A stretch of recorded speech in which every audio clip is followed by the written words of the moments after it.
ഇസ്രായേലിന്റെ ശക്തമായ എതിർപ്പിനിടയിലും ഗസയിൽ രണ്ടാം ഘട്ട വെടിനിർത്തൽ അടുത്ത മാസം യാഥാർത്ഥ്യമാക്കാൻ അമേരിക്കൻ നീക്കം ഊർജിതം. തിങ്കളാഴ്ച യുഎസ് പ്രസിഡന്റ് ട്രംപ് ഇസ്രായേൽ പ്രധാനമന്ത്രി നെതന്യാഹുവുമായി ഫ്ലോറിഡയിൽ ചർച്ച നടത്തും. ഗസയിലെ ഇടക്കാല സർക്കാർ, അന്താരാഷ്ട്ര സുരക്ഷാ സേനയുടെ വിന്യാസം എന്നിവ സംബന്ധിച്ച വിശദാംശങ്ങളും ട്രംപ് തിങ്കളാഴ്ച പ്രഖ്യാപിച്ചേക്കും. വെടിനിർത്തൽ അട്ടിമറിക്കാൻ ഇസ്രായേൽ ആസൂത്രിത നീക്കം നടത്തുന്നതായി ഈജിപ്ത് അറിയിച്ചു. ഇന്ധനക്ഷാമം മൂലം ഗസയിലെ ഒരു ആശുപത്രിയുടെ പ്രവർത്തനം തടസ്സപ്പെട്ടു. ഗ്ലോബൽ ബ്രാൻഡിംഗ് സൂചികയിൽ വീണ്ടും ഇസ്രായേൽ കൂപ്പുകുത്തി. MC നാസർ ചേരുന്നുണ്ട് വിശദാംശങ്ങൾ നൽകാനായി. നാസർ, ഒന്നാം ഘട്ട വെടിനിർത്തലിന്റെ യാതൊരു ആനുകൂല്യവും ഗസ ജനതയ്ക്ക് ലഭിച്ചിരുന്നില്ല. നൂറുകണക്കിന് ആളുകൾ പിന്നീടും കൊല്ലപ്പെടുന്ന സാഹചര്യം ഗസയിൽ ഉണ്ടായിട്ടുണ്ട്. ആക്രമണം തുടരുകയും ചെയ്യുന്നു. ഇതിനിടയിലാണ് രണ്ടാം ഘട്ട വെടിനിർത്തൽ ചർച്ച ഊർജിതമാക്കാനുള്ള സമ്മർദ്ദത്തിനൊടുവിൽ അത്തരത്തിലൊരു തീരുമാനത്തിലേക്ക് എത്തുന്നത്. അമേരിക്കയുടെ ഇടപെടൽ എത്രത്തോളം ആത്മാർത്ഥമായാണ്? എന്തൊക്കെയാണ് അണിയറയിൽ നടക്കുന്ന നീക്കങ്ങൾ? ജീന, തിരക്കിട്ട കൂടിയാലോചനകളും ആശയവിനിമയങ്ങളുമാണ് ഇപ്പോൾ നടന്നുകൊണ്ടിരിക്കുന്നത്. മധ്യസ്ഥ രാജ്യങ്ങളും അതോടൊപ്പം തന്നെ അമേരിക്കയുമാണ് ഇതിൽ മുന്നിൽ നിൽക്കുന്നത്. അതോടൊപ്പം തന്നെ ചില യൂറോപ്യൻ രാജ്യങ്ങളും വളരെ ശക്തമായിട്ടുള്ള ഇടപെടലുകൾ തുടരുന്നുണ്ട്. പക്ഷേ ഇസ്രായേലിന്റെ ഭാഗത്തു നിന്ന് ഏതെങ്കിലും അർത്ഥത്തിൽ ഈ രണ്ടാം ഘട്ട വെടിനിർത്തലുമായി ബന്ധപ്പെട്ട ഒരു ഔദ്യോഗികമായിട്ടുള്ള വിശദീകരണമോ പ്രഖ്യാപനമോ ഈ നിമിഷം വരെയും വന്നിട്ടില്ല. നാളെ ഉച്ചതിരിഞ്ഞാണ് ഇസ്രായേൽ പ്രധാനമന്ത്രി ബെന്യാമിൻ നെതന്യാഹു അമേരിക്കയിലേക്ക് പുറപ്പെടുന്നത്. മറ്റന്നാൾ വൈകിട്ടാണ് ഫ്ലോറിഡയിൽ ട്രംപും അതോടൊപ്പം തന്നെ നെതന്യാഹുവും തമ്മിലുള്ള നിർണായകമായിട്ടുള്ള ചർച്ച നടക്കുക. ഈ ചർച്ചയിൽ മിക്കവാറും ചില കാര്യങ്ങളിൽ അമേരിക്ക തന്നെ ഏകപക്ഷീയമായി ചില പ്രഖ്യാപനങ്ങൾ നടത്തിയേക്കും. അതിനെ നെതന്യാഹു എതിർക്കാൻ ഇടയില്ല എന്ന റിപ്പോർട്ടുകളാണ് ഇപ്പോൾ അമേരിക്കൻ മാധ്യമങ്ങളും മറ്റും പുറത്തുവിടുന്നത്. പക്ഷേ ഇതുമായി ബന്ധപ്പെട്ട അവ്യക്തത ഈ ഘട്ടത്തിലും നിലനിൽക്കുകയാണ്. എന്തായാലും രണ്ടാം ഘട്ട വെടിനിർത്തൽ അടുത്ത മാസം ജനുവരിയിൽ തന്നെ പ്രാബല്യത്തിൽ വരും. അത് മുന്നോട്ട് കൊണ്ടുപോകാൻ തന്നെയാണ് അമേരിക്ക ഗ്രീൻ സിഗ്നൽ നൽകിയിരിക്കുന്നത് എന്ന റിപ്പോർട്ടുകൾ ഇതിനകം തന്നെ പുറത്തു വന്നിട്ടുണ്ട്. അമേരിക്കയുടെ പശ്ചിമേഷ്യൻ ദൂതൻ സ്റ്റീവ് വിറ്റ്കോഫും ഇതുമായി ബന്ധപ്പെട്ട കൃത്യമായിട്ടുള്ള വിശദീകരണം നേരത്തെ തന്നെ പുറപ്പെടുവിച്ചിട്ടുണ്ട്. പക്ഷേ ഇനി നെതന്യാഹുവും ട്രംപും നടത്തുന്ന ഈ നിർണായകമായിട്ടുള്ള സുപ്രധാനമായിട്ടുള്ള ഈ കൂടിക്കാഴ്ചയിൽ നെതന്യാഹു എന്ത് പ്രതികരണം നടത്തും? രണ്ടാം ഘട്ട വെടിനിർത്തലുമായി ബന്ധപ്പെട്ട് കൃത്യമായിട്ടുള്ള ചില ഉപാധികൾ വേണമെന്ന നിർദ്ദേശമൊക്കെ നെതന്യാഹു മുന്നോട്ട് വെക്കാൻ സാധ്യതയുണ്ട്. പക്ഷേ മധ്യസ്ഥ രാജ്യങ്ങളും ഹമാസും ഇത് എത്ര കണ്ട് അംഗീകരിക്കുമെന്ന് സംബന്ധിച്ചിട്ടുള്ള അവ്യക്തതയും ഈ ഘട്ടത്തിലും നിലനിൽക്കുകയാണ്. എന്തായാലും തിങ്കളാഴ്ച ഫ്ലോറിഡയിൽ നടക്കുന്ന നിർണായകമായിട്ടുള്ള യോഗത്തോടു കൂടി ആയിരിക്കാം ഗസയിലെ ഒക്ടോബർ 10 മുതൽ നിലനിൽക്കുന്ന വെടിനിർത്തലിന്റെ രണ്ടാം ഘട്ടത്തിലേക്ക് ഇനി കാര്യങ്ങൾ നീങ്ങുമോ, അതല്ല കൂടുതൽ സംഘർഷഭരിതമായി തന്നെ സ്ഥിതിഗതികൾ മുന്നോട്ട് പോകുമോ? തയ്യാറാകുമ്പോഴും ഇത്തരത്തിൽ രണ്ടാം ഘട്ട വെടിനിർത്തൽ അല്ലെങ്കിൽ വെടിനിർത്തൽ അട്ടിമറിക്കാനുള്ള ഒരു നീക്കം ഇസ്രായേലിന്റെ ഭാഗത്തു നിന്നുണ്ടാകുന്നുണ്ടെന്ന് ഈജിപ്ത് അടക്കം പറയുന്നുണ്ട്. അത്തരത്തിലുള്ള നീക്കം എന്താണ് ഇസ്രായേലിന്റെ ഭാഗത്തു നിന്നുണ്ടാകുന്നത്? മധ്യസ്ഥ രാജ്യങ്ങളായിട്ടുള്ള ഈജിപ്ത്, തുർക്കി, ഖത്തർ ഈ 3 രാജ്യങ്ങളും തങ്ങളുടെ ആശങ്ക അമേരിക്കയെ അറിയിച്ചിട്ടുണ്ട്. കാരണം നിരന്തരമായിട്ടുള്ള വെടിനിർത്തൽ ലംഘനം നടത്തുന്നു. കാരണം ഒക്ടോബർ 10 മുതൽ പ്രാബല്യത്തിൽ വന്ന വെടിനിർത്തൽ 900 തവണയോ അതിൽ കൂടുതലോ ആണ് ഇപ്പോൾ ഇസ്രായേൽ ലംഘിച്ചിരിക്കുന്നത്. അതിന്റെ ഭാഗമായിട്ട് 411 പലസ്തീനികൾ ഇതിനകം തന്നെ കൊല്ലപ്പെട്ടു. അതിൽ സ്ത്രീകളും കുട്ടികളും ഒക്കെ ഉൾപ്പെടുന്നുണ്ട്. 1000-ലധികം പേർക്ക് പരിക്കേറ്റിരിക്കുന്നു. ഗസയിലേക്ക് സഹായ വസ്തുക്കൾ നിത്യം 600 ട്രക്കുകൾ വീതം അയക്കണമെന്ന് കരാറിൽ വ്യവസ്ഥയുണ്ടായിരുന്നു. അത് ഇതുവരെയും പാലിക്കപ്പെട്ടിട്ടില്ല. ഇന്ധനക്ഷാമം, ഭക്ഷ്യക്ഷാമം, കുടിവെള്ളം, വൈദ്യുതി എല്ലാത്തിനും വലിയ പ്രതിസന്ധി നേരിടുന്ന ഒരു അവസ്ഥയിൽ പ്രകൃതിക്ഷോഭം വലിയ നാശങ്ങൾ വരുത്തിയിരിക്കുന്ന ഗസയിലേക്ക് അടിയന്തര സഹായം വേണമെന്ന UN അഭ്യർത്ഥന പോലും ഇസ്രായേൽ നിരാകരിക്കുകയായിരുന്നു. അതുകൊണ്ട് തന്നെ ഈ മധ്യസ്ഥ രാജ്യങ്ങൾ ഇപ്പോൾ പോലും ആശങ്കയിലാണ്. അമേരിക്ക ശക്തമായിട്ടുള്ള തീരുമാനം, നിലപാട് ഇക്കാര്യത്തിൽ സ്വീകരിച്ചിട്ടില്ല എങ്കിൽ ഇസ്രായേൽ വീണ്ടും ആക്രമണം നടത്താനുള്ള ഒരു നീക്കമായിരിക്കും ഉണ്ടാവുക. ആക്രമണം പുനരാരംഭിക്കുന്ന സാധ്യത തകർക്കണമെങ്കിൽ ശക്തമായി തന്നെ ഇസ്രായേലിന് നെതന്യാഹുവിന് മേൽ സമ്മർദ്ദം ചെലുത്തണമെന്നാണ് മധ്യസ്ഥ രാജ്യങ്ങൾ ആവശ്യപ്പെട്ടിരിക്കുന്നത്. പക്ഷേ അവസാന ഘട്ടത്തിലും ഈ സാധ്യതയെ അട്ടിമറിക്കാൻ ഇസ്രായേൽ തുനിയുമെന്ന കാര്യം ഉറപ്പാണ്. പക്ഷെ അതിനെ എത്ര കണ്ട് പ്രതിരോധിക്കാൻ അമേരിക്ക തയ്യാറാകും എന്നതുൾപ്പെടെയുള്ള ചോദ്യങ്ങൾക്ക് കൂടി ഒരുപക്ഷെ മറ്റന്നാൾ ഫ്ലോറിഡയിൽ നടക്കുന്ന ചർച്ചയോടുകൂടിയുമായിരിക്കും അവസാനമായിട്ടുള്ള ഒരു ഉത്തരം ലഭ്യമാവുക. ജീന, ഗസയിലെ രണ്ടാം ഘട്ട വെടിനിർത്തൽ നീക്കം ഊർജിതമായി നടക്കുകയാണ്. അമേരിക്ക ഇസ്രായേൽ കൂടിക്കാഴ്ച തിങ്കളാഴ്ച നടക്കും. ജനുവരിയോടുകൂടി രണ്ടാം ഘട്ട വെടിനിർത്തൽ പ്രാബല്യത്തിൽ വരുമെന്നാണ് പ്രതീക്ഷിക്കുന്നത്. അതിനിടെ ഇത് അട്ടിമറിക്കാനുള്ള നീക്കം ഇസ്രായേലിന്റെ ഭാഗത്തു നിന്ന് ഉണ്ടാകുന്നുണ്ട് എന്ന് ഈജിപ്ത് അടക്കമുള്ള രാജ്യങ്ങൾ പറയുന്നു. സമഗ്രമായ വിശദാംശങ്ങളാണ് MC നാസർ നൽകിയത്. സൊമാലിലാൻഡിന് അംഗീകാരം നൽകിയ ഇസ്രായേൽ നടപടിയെ രൂക്ഷമായി വിമർശിച്ച് ഖത്തർ. തീരുമാനം സൊമാലിയയുടെ അഖണ്ഡതയ്ക്കെതിരെയുള്ള കടന്നുകയറ്റമാണെന്ന് ഖത്തർ വിദേശകാര്യ മന്ത്രാലയം കുറ്റപ്പെടുത്തി. ഖത്തർ അമീറും തീരുമാനത്തെ അപലപിച്ചു. ഇസ്രായേൽ ഭരണകൂടവും സൊമാലിലാൻഡും പരസ്പരം അംഗീകരിച്ച സംയുക്ത പ്രഖ്യാപനത്തിലാണ് ഖത്തർ വിദേശകാര്യ മന്ത്രാലയം നിലപാട് വ്യക്തമാക്കിയത്. പ്രഖ്യാപനം അന്താരാഷ്ട്ര നിയമങ്ങൾക്ക് വിരുദ്ധമാണ്. ഇത് സൊമാലിയൻ റിപ്പബ്ലിക്കിന്റെ പരമാധികാരത്തെയും ഐക്യത്തെയും ദുർബലപ്പെടുത്തും. ആഫ്രിക്കൻ രാഷ്ട്രത്തിന്റെ അഖണ്ഡത തകർക്കാനുള്ള എല്ലാ ശ്രമങ്ങളെയും നിരാകരിക്കുന്നു. ആ രാഷ്ട്രത്തിന്റെ താൽപര്യവും ജനങ്ങളുടെ സുരക്ഷയും സംരക്ഷിക്കാൻ ഖത്തർ പ്രതിജ്ഞാബദ്ധമാണെന്നും വിദേശകാര്യ മന്ത്രാലയം പ്രസ്താവനയിൽ അറിയിച്ചു. സ്വതന്ത്ര രാഷ്ട്രമെന്ന നിലയിൽ ഫലസ്തീനെ അംഗീകരിക്കുകയായിരുന്നു ഈ സാഹചര്യത്തിൽ ഇസ്രായേൽ ചെയ്യേണ്ടിയിരുന്നത്. അവരുടെ അവകാശത്തിന് അന്താരാഷ്ട്ര സമൂഹത്തിന്റെ അംഗീകാരമുണ്ട്. ഗസയിലെ യുദ്ധം അവസാനിപ്പിക്കാനുള്ള സുസ്ഥിരമായ നടപടിയും ഇസ്രായേൽ കൈക്കൊള്ളണം. മേഖലയിൽ അസ്ഥിരതയുണ്ടാക്കുന്ന നടപടികൾ സ്വീകരിക്കുകയല്ല വേണ്ടതെന്നും ഖത്തർ കുറ്റപ്പെടുത്തി. സൊമാലിയയ്ക്ക് എല്ലാ പിന്തുണയും നൽകുന്നതായി ഖത്തർ അമീർ Sheikh Tamim bin Hamad Al താനി വ്യക്തമാക്കി. സൊമാലിയൻ പ്രസിഡന്റ് ഹസൻ ഷെയ്ഖ് മഹ്മൂദുമായി നടത്തിയ ഫോൺ സംഭാഷണത്തിനിടെയാണ് അമീർ ഖത്തറിന്റെ പിന്തുണ അറിയിച്ചത്. വെള്ളിയാഴ്ചയാണ് ഇസ്രായേൽ സൊമാലിലാൻഡിനെ അംഗീകരിച്ചത്. 1991 സൊമാലിയയിൽ നിന്ന് ഏകപക്ഷീയമായി സ്വാതന്ത്ര്യം പ്രഖ്യാപിച്ച ശേഷം സൊമാലിലാൻഡിനെ അംഗീകരിക്കുന്ന ആദ്യ രാഷ്ട്രമാണ് ഇസ്രായേൽ.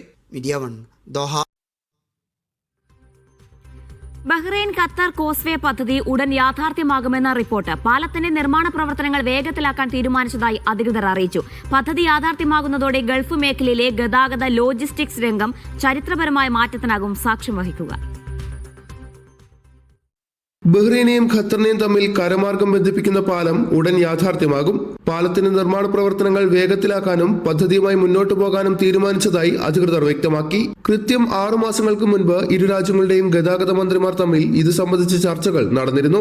ബഹ്റൈൻ ഖത്തർ അതിവേഗ കോസ്വേ, സംയുക്ത സമുദ്ര ലിങ്കേജ് പദ്ധതി എന്നിവയടക്കം അന്നത്തെ കൂടിക്കാഴ്ചയിൽ ചർച്ചയായിരുന്നു.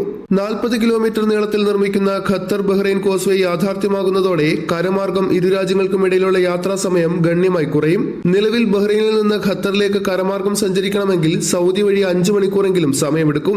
എന്നാൽ പാലം വരുന്നതോടെ ഇത് 30 മിനിറ്റായി കുറയും. കൂടാതെ എയർ കാർഗോയേക്കാൾ കുറഞ്ഞ ചിലവിൽ ചരക്ക് നീക്കം സാധ്യമാകുമെന്നതും നേട്ടമാണ്. പാലം വരുന്നതോടെ പ്രതിദിനം 50,000 ടൺ ചരക്ക് നീക്കം ട്രക്കുകൾ വഴി നടത്താൻ സാധിക്കുമെന്നാണ് വിലയിരുത്തൽ. ബഹ്റൈനെയും ഖത്തറിനെയും തമ്മിൽ കടൽമാർഗം ബന്ധിപ്പിക്കുന്ന ഫെറി സർവീസ് ഈ വർഷം നവംബറിൽ ആരംഭിച്ചിരുന്നു. യാത്രക്കാരിൽ നിന്ന് മികച്ച പ്രതികരണമാണ് ഫെറി സർവീസിന് ലഭിച്ചത്.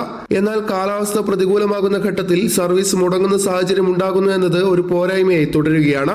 ബഹ്റൈൻ ഖത്തർ കോസ്വേ യാഥാർത്ഥ്യമാകുന്നതോടെ ഫെറി സർവീസിന് പുറമെ മറ്റൊരു യാത്രാ ഓപ്ഷൻ കൂടിയാകും ആളുകൾക്ക് ലഭിക്കുക.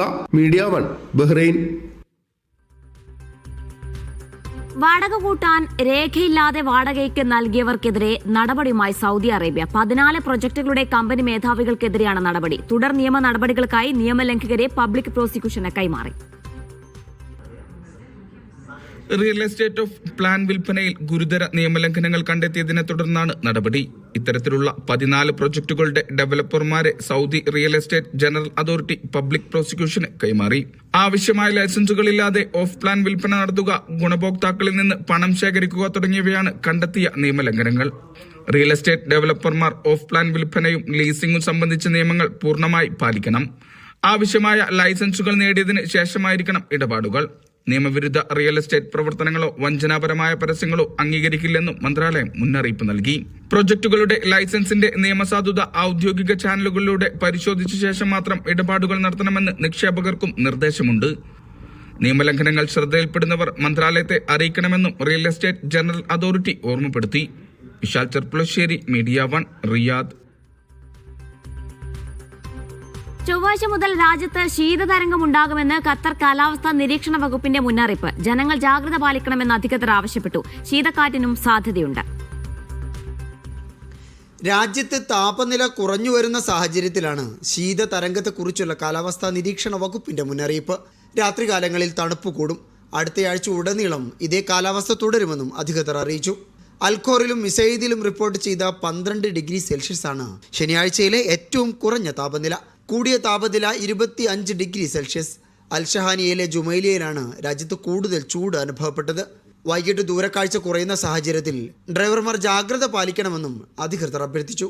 Media 1 Doha. ഒമാനെ ന്യൂനമർദ്ദം ബാധിക്കുമെന്ന് സിവിൽ ഏവിയേഷൻ അതോറിറ്റി. ഇതിന്റെ ഫലമായി ഡിസംബർ 30 വരെ അസ്ഥിരമായ കാലാവസ്ഥ തുടരുമെന്ന് കാലാവസ്ഥാ കേന്ദ്രം അറിയിക്കുന്നു. വടക്കൻ ഗവർണറേറ്റുകളിലും അറബിക്കടലിന്റെ തീരങ്ങളിലും ഇടയ്ക്കിടെയുള്ള മഴയും ശക്തമായ കാറ്റിനും സാധ്യതയുണ്ടെന്നാണ് മുന്നറിയിപ്പിൽ പറയുന്നത്. ഡിസംബർ 30 വരെ ഒമാനിൽ അസ്ഥിര കാലാവസ്ഥ ഉണ്ടാകുമെന്നാണ് സിവിൽ ഏവിയേഷൻ അതോറിറ്റി പുറപ്പെടുവിച്ച കാലാവസ്ഥാ ബുള്ളറ്റിനിൽ പറയുന്നത്. ഡിസംബർ 28 മുതൽ 30 വരെയുള്ള കാലാവസ്ഥാ പ്രവചനത്തിൽ സുൽത്താനറ്റിനെ ന്യൂനമർദ്ദം ബാധിക്കാൻ സാധ്യതയുണ്ടെന്നും അതോറിറ്റി പറയുന്നു. ഇത് പല പ്രദേശങ്ങളിലും വ്യത്യസ്ത തീവ്രതയിലുള്ള ഇടയ്ക്കിടെയുള്ള മഴ കൊണ്ടുവരും. ഡിസംബർ 28 ഞായറാഴ്ച വൈകുന്നേരം മുതൽ മുസന്തം കൗണ്ടിയിൽ മഴ പെയ്യും. 5 മുതൽ 10 മില്ലിമീറ്റർ വരെ മഴക്കാണ് സാധ്യതയുള്ളത്. ഡിസംബർ 29 മുസന്തം കൗണ്ടിയിൽ മഴ തുടരുകയും ചെയ്യും. ഇത് വാദികൾ നിറയാൻ കാരണമാകും. ഡിസംബർ 30 വടക്കൻ കൗണ്ടികളിലും അറബിക്കടലിലെ തീരപ്രദേശങ്ങളിലും ഇടവിട്ടുള്ള മഴയ്ക്ക് സാധ്യതയുണ്ട്. വടക്ക് പടിഞ്ഞാറൻ കാറ്റിന്റെ ശക്തി വർദ്ധിക്കുമെന്നും ചില പ്രദേശങ്ങളിൽ പൊടിയും മണലും ഉയരാൻ സാധ്യതയുണ്ടെന്നും താപനില കുറയുമെന്നും മുന്നറിയിപ്പിൽ പറയുന്നു. Media 1 Muscat. ഒമാനിലെ ദാഖിലിയ ഗവർണറേറ്റിൽ ലേബർ ക്യാമ്പിൽ തൊഴിലാളികൾക്കിടയിലുണ്ടായ ആക്രമണ സംഭവങ്ങളിൽ നിയമ നടപടികൾ സ്വീകരിച്ച് റോയൽ ഒമാൻ പോലീസ്. ഇക്കഴിഞ്ഞ ദിവസമാണ് ഇസ്കി വിലായത്തിലെ ഒരു സ്വകാര്യ കമ്പനിയിൽ തൊഴിലാളികൾ തമ്മിൽ ചേരിതിരിഞ്ഞ് സംഘർഷത്തിലേർപ്പെട്ടത്. താമസ കെട്ടിടത്തിലെ സൗകര്യങ്ങളും വാഹനങ്ങളും തകർക്കപ്പെട്ടിരുന്നു. ഒമാനിലെ ദാഖിലിയ ഗവൺമെന്റിലെ ലേബർ ക്യാമ്പിൽ പ്രവാസി തൊഴിലാളികൾക്കിടയിലുണ്ടായ ആക്രമണ സംഭവത്തിൽ നിയമ നടപടികൾ സ്വീകരിച്ച് റോയൽ ഒമാൻ പോലീസ്.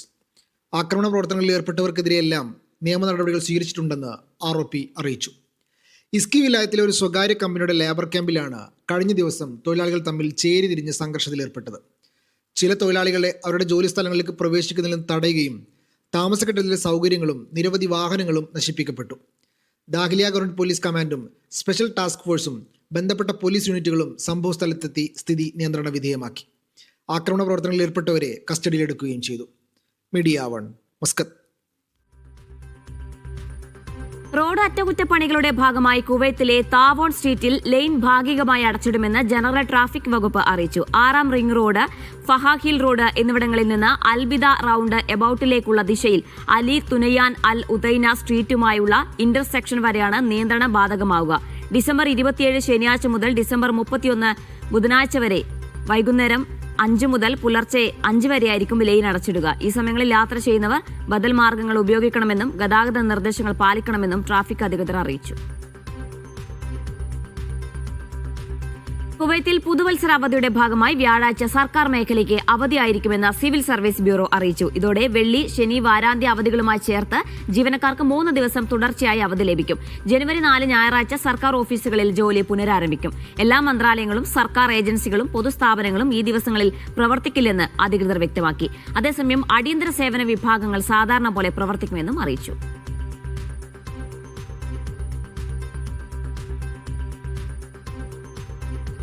ദുബായിൽ തൊഴിലാളികളുടെ താമസ കെട്ടിടങ്ങൾ നിർമ്മിക്കുമ്പോൾ ശ്രദ്ധിക്കേണ്ട മാർഗനിർദ്ദേശങ്ങൾ പുറത്തിറക്കി ദുബായ് നഗരസഭ.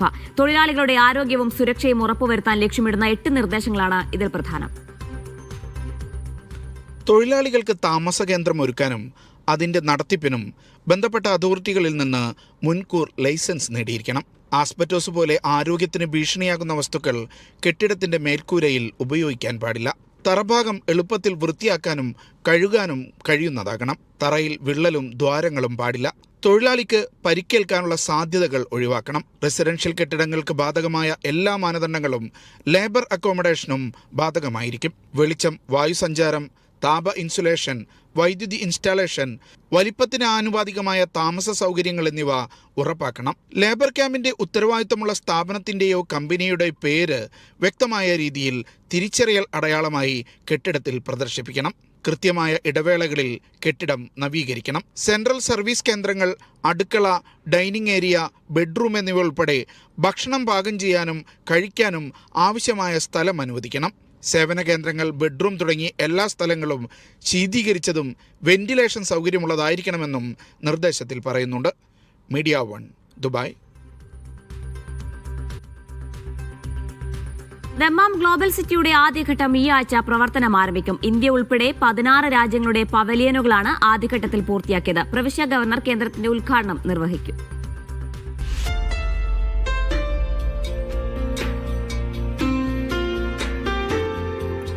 വിനോദവും ടൂറിസവും ലക്ഷ്യമിട്ട് നിർമ്മാണം പൂർത്തിയാക്കിയ ദമ്മാമിലെ ഏറ്റവും വലിയ വിനോദ നഗരം ഗ്ലോബൽ സിറ്റി പ്രവർത്തനം ആരംഭിക്കുന്നു. ഗ്ലോബൽ സിറ്റിയുടെ ആദ്യഘട്ടം ഈ ആഴ്ച സന്ദർശകർക്കായി തുറക്കും. സിറ്റിയുടെ 1ാം ഘട്ട നിർമ്മാണ പ്രവൃത്തികൾ പൂർത്തിയായി. പദ്ധതി പ്രവിശ്യ ഗവർണർ നായിഫ് ബിൻ സൗദ് രാജകുമാരൻ രാജ്യത്തിന് സമർപ്പിക്കും.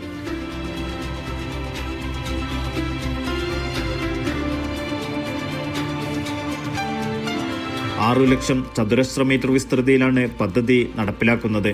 വിനോദത്തിനും നിക്ഷേപത്തിനും ഒരുപോലെ പ്രാധാന്യം നൽകിയാണ് സംരംഭം. രാജ്യത്തിനകത്തു നിന്നും പുറത്തുനിന്നുമുള്ള സന്ദർശകരെയും നിക്ഷേപകരെയും ആകർഷിക്കുകയാണ് പ്രധാന ലക്ഷ്യങ്ങളിലൊന്ന്. ഗൾഫ് രാജ്യങ്ങൾ, യൂറോപ്പ്, ഏഷ്യ, ആഫ്രിക്ക തുടങ്ങിയ ഭൂഖണ്ഡങ്ങളിൽ നിന്നുള്ള വൈവിധ്യമാർന്ന വിഭവങ്ങൾ, കലകൾ, ഉൽപ്പന്നങ്ങൾ എന്നിവ ഇവിടെ നേരിട്ട് അനുഭവിക്കാനാകും. പദ്ധതി പ്രദേശത്തിന്റെ സാമ്പത്തിക വികസനത്തിന് വലിയ മുതൽക്കൂട്ടായി മാറുമെന്നും പ്രവിശ്യ മുനിസിപ്പാലിറ്റി കണക്കുകൂട്ടുന്നു.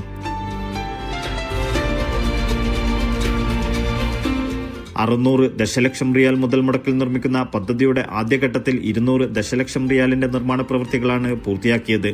ഇന്ത്യ ഉൾപ്പെടെ 16 രാജ്യങ്ങളുടെ പവലിയനുകൾ, 10,000 പേർക്ക് പങ്കെടുക്കാൻ പറ്റുന്ന ഓപ്പൺ തിയേറ്റർ, തടാകത്തിൽ ഒഴുകുന്ന റെസ്റ്റോറന്റ്, ഇലക്ട്രോണിക്, വാട്ടർ ഗെയിമുകൾ എന്നിവ ആദ്യഘട്ട പദ്ധതിയുടെ ഭാഗമാണ്. നിരവധി തൊഴിലവസരങ്ങളും പദ്ധതിയിലൂടെ ലക്ഷ്യമിടുന്നുണ്ട്. ദമാം ഖത്തീഫ് റോഡിൽ കോർണിഷ് ഏരിയയിൽ സെയ്ഹാത്ത് തടാകത്തോട് ചേർന്നാണ് സിറ്റി ഒരുക്കിയിരിക്കുന്നത്.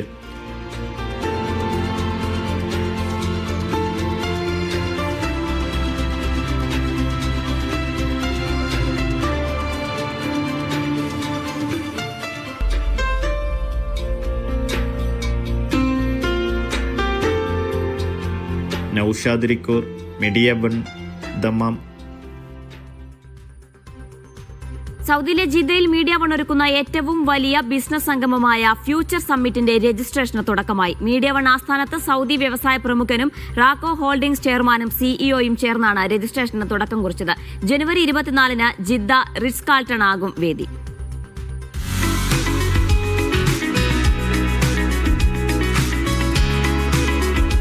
അറബ് കൺസൾട്ട് ഹൌസ് മുഖ്യ പ്രായോജകരായ മീഡിയ വൺ ഫ്യൂച്ചർ സമ്മിറ്റിന്റെ രജിസ്ട്രേഷൻ തുടക്കം കുറിച്ചത് കോഴിക്കോട് മീഡിയ വൺ ആസ്ഥാനത്ത് വെച്ചാണ്. സൗദി ബിസിനസ് പ്രമുഖരായ റാക്കോ holding chairman Abdurahman Pattarkkadavan, group CEO Abdurahim Pattarkkadavan എന്നിവർ ചേർന്ന് മീഡിയ വൺ സിഇഒ മുഷ്താഖ് അഹമ്മദിന്റെ സാന്നിധ്യത്തിൽ രജിസ്ട്രേഷന് തുടക്കമിട്ടു. Media One senior coordinating editor NP Jishar, administration manager NK Salam, technology manager Yunus Saleem എന്നിവർ സന്നിഹിതരായിരുന്നു. സൗദിയിലെ തന്നെ ഏറ്റവും കൂടുതൽ മലയാളി സംരംഭകരുള്ള നഗരമാണ് ജിദ്ദ. ഇവിടേക്കാണ് മീഡിയ വൺ ഫ്യൂച്ചർ സമ്മിറ്റിന്റെ 3ാം എഡിഷൻ എത്തുന്നത്. റിയാദിലും ദമാമിലും സക്സസ്ഫുള്ളി കംപ്ലീറ്റ് ചെയ്ത് first time in Jeddah future summit 24 ജാനുവരിയിൽ നമ്മുടെ റിറ്റ്സ് കാൾട്ടണിൽ നടക്കാൻ നിൽക്കുകയാണ്. ഈ ഫ്യൂച്ചർ സമ്മിറ്റ് എന്ന് പറഞ്ഞാൽ ഇതൊരു ഒരു എല്ലാ ബിസിനസ്സിലുള്ളവർക്കും ഒരു ജോയിൻ്റ് ആയിട്ട് അവിടെ ഒരു ഹബ്ബാണ്. തീർച്ചയായിട്ടും അവിടെ എല്ലാ ബിസിനസ് രംഗത്തിൽ എല്ലാവരും എത്തിപ്പെടുന്നു. ഇതൊരു വലിയൊരു സക്സസ്ഫുൾ ഇവന്റ് ആക്കി മാറ്റുമെന്നില്ല യാതൊരു ഡൗട്ടും. futuresummit.mediaonline.com എന്ന വെബ്സൈറ്റ് വഴി രജിസ്ട്രേഷൻ പൂർത്തിയാക്കാം. പ്രവേശനത്തിന് 055-747-2939 എന്ന നമ്പറിലും ബന്ധപ്പെടാം. സൗദി അറേബ്യയിലെ പുതിയ നിക്ഷേപ സാധ്യതകൾക്കൊപ്പം വന്ന മാറ്റങ്ങളും അതിലേക്ക് പ്രവാസി സംരംഭകർ നടത്തുന്ന തയ്യാറെടുപ്പുകളും ഫ്യൂച്ചർ സമ്മിറ്റ് ചർച്ച ചെയ്യും. ഫ്യൂച്ചർ സമ്മിറ്റ് എന്ന് പറയുന്നത് സൗദിയിലെ ഏറ്റവും വലിയ ബിസിനസ് നെറ്റ്വർക്കിംഗ് ഇവൻ്റാണ്.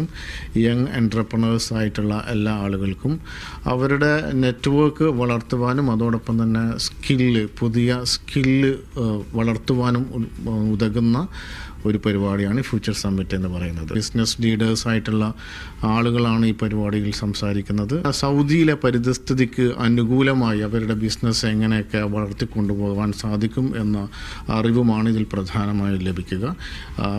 സംരംഭകരെ സംബന്ധിച്ചിടത്തോളം വളരെ വലിയ ഒരു അവസരമാണിത്. സൗദി തലസ്ഥാനമായ റിയാദും വ്യവസായ നഗരമായ കിഴക്കൻ പ്രവിശ്യയും ഏറ്റെടുത്ത ഫ്യൂച്ചർ സമ്മിറ്റിന്റെ പ്രൗഢമായ വേദി കൂടിയാണ് മക്ക പ്രവിശ്യയിലെ ജിദ്ദ. ലീഡർഷിപ്പ് ട്രെയിനിംഗ്, സക്സസ് സ്റ്റോറികൾ, സാമ്പത്തിക അച്ചടക്ക പാഠങ്ങൾ, പ്രീമിയം ബിസിനസ്സുകാരുമായുള്ള നെറ്റ്വർക്കിംഗ്, ഓഹരി വിപണി ഉൾപ്പെടെ പുതിയ ധനസമ്പാദന മേഖലകൾ എന്നിവ ചർച്ചയാകും. രജിസ്ട്രേഷൻ മുഖേന നിശ്ചിത എണ്ണം പേർക്ക് മാത്രമാകും ജിദ്ദ എഡിഷനിലേക്കും പ്രവേശനം. കോഴിക്കോട് ബ്യൂറോക്കൊപ്പം മീഡിയ വൺ ജിദ്ദ. 60,000 ദിനാറിന്റെ വൈദ്യുത കേബിളുകളും വയറുകളും മോഷ്ടിച്ച കേസിൽ ബഹ്റൈനിൽ ഏഷ്യക്കാരടങ്ങുന്ന സംഘം പിടിയിൽ. 33 മുതൽ 45 വയസ്സുവരെയുള്ളവരാണ് പ്രതികൾ. CID വിഭാഗം നടത്തിയ അന്വേഷണത്തിലാണ് മോഷണ സംഘം പിടിയിലാകുന്നത്.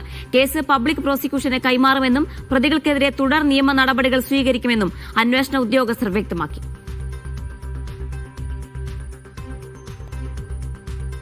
സൊമാലിയ ഫെഡറൽ റിപ്പബ്ലിക്കിന്റെ മുഴുവൻ പ്രദേശത്തിനുമേലുള്ള പരമാധികാരത്തിന് പൂർണ്ണ പിന്തുണ പ്രഖ്യാപിച്ച് കുവൈത്ത്. ഇസ്രായേലും സ്വയം പ്രഖ്യാപിത സൊമാലിലാൻഡ് പ്രദേശവും തമ്മിലുള്ള പരസ്പര അംഗീകാരം സംബന്ധിച്ച സമീപകാല പ്രഖ്യാപനം കുവൈത്ത് അപലപിച്ചു. വിദേശകാര്യ മന്ത്രാലയത്തിന്റെ പ്രസ്താവനയിലാണ് കുവൈത്തിന്റെ നിലപാട് വ്യക്തമാക്കിയത്. ഈ പ്രഖ്യാപനം അന്താരാഷ്ട്ര നിയമം ലംഘിക്കുന്ന ഏകപക്ഷീയമായ നടപടിയാണെന്ന് മന്ത്രാലയം വിലയിരുത്തി. സൊമാലിയയുടെ പരമാധികാരത്തെ ദുർബലപ്പെടുത്തുന്ന ഏത് സമീപനത്തോടും ശക്തമായ എതിർപ്പുണ്ടെന്ന് കുവൈത്ത് ആവർത്തിച്ചു.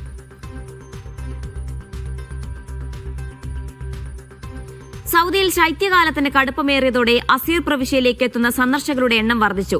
തണുപ്പേറിയതോടെ മലനിരകളിലേക്ക് താഴ്ന്ന മേഘങ്ങൾ ഒരുക്കുന്ന കാഴ്ച ആകർഷണീയമാണ്. സൗദി അറേബ്യയുടെ തെക്കൻ പ്രവിശ്യയാണ് അസീർ.